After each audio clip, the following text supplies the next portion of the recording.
हमारे साथ शिवसेना के सांसद धैर्यशील माने जी हैं। क्या है मांग इस बार केंद्र सरकार में, क्योंकि इस बार शिरकत तो कर ही रहे हैं आप सरकार में?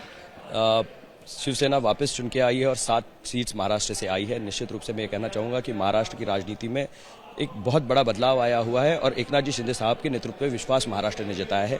हम चाहते हैं कि शिवसेना को अच्छे तरह का स्थान केंद्र शासन में मिले और जिसके माध्यम से एक अच्छी सरकार जब बन रही है आदरणीय प्रधानमंत्री जी के नेतृत्व। अच्छा, तो ठीक है, सीट कितनी मांग कर रहे हैं और क्यों मांग कर रहे हैं ये बताइए, और किसके लिए कर रहे हैं? हम सीट्स की मांग जो है वो आदरणीय मुख्यमंत्री जी प्रधानमंत्री जी के पास करेंगे। As a leader he has the rights to dialogue with the party. उसके बाद जो कुछ भी हमारे पास क्वांटम आएगा उस पर हम बात कर सकते हैं।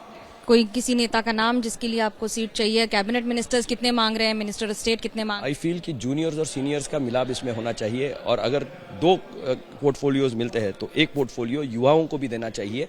महाराष्ट्र में से एक युवा चेहरा श्रीकांत जी शिंदे साहब का है जो 3 बार के सांसद हैं। निश्चित रूप से वो इस पद को, इस गरिमा को आगे बढ़ाने का काम कर सकते हैं क्योंकि उन्होंने पूर्व इतिहास में भी देश की संसद में काम किया है और उत्कृष्ट सांसद का पुरस्कार से भी उनको नवाजा गया है। सब तो ठीक है, तो राजा का बेटा राजा बनेगा, ये सब डायलॉग भूल गए आप? नहीं, राजा का बेटा राजा नहीं बनेगा, एक आधा डायलॉग है। जो काबिल है वही बनेगा।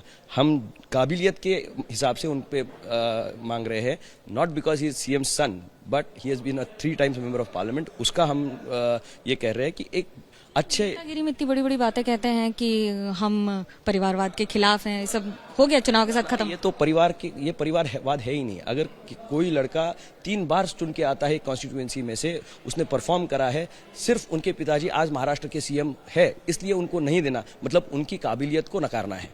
आज अगर वो काबिल नहीं होते तो वो तीसरी बार चुन के नहीं आते। तीसरी बार चुन के आना मतलब लोगों ने उस पर भरोसा जताया है और तब वो जो पहली बार चुन के आए थे तब वो महाराष्ट्र के उनके पिताजी महाराष्ट्र के सीएम नहीं थे।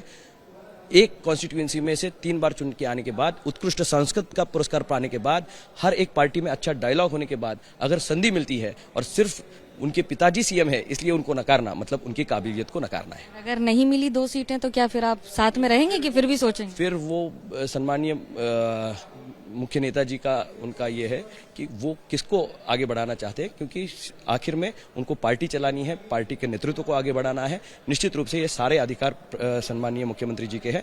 एक बुजुर्ग नेता और एक युवा नेता को उसमें शामिल होना चाहिए, ऐसी मेरी मांग है। जब इस समय पार्टी का परफॉर्मेंस है उससे सहमत हैं कि अच्छा परफॉर्मेंस हुआ है कि खराब हुआ है, महाराष्ट्र में बेहतर हो सकता है? इससे बेहतर हो सकता था हमारी पार्टी का, मैं अपनी पार्टी तक कह सकता हूँ।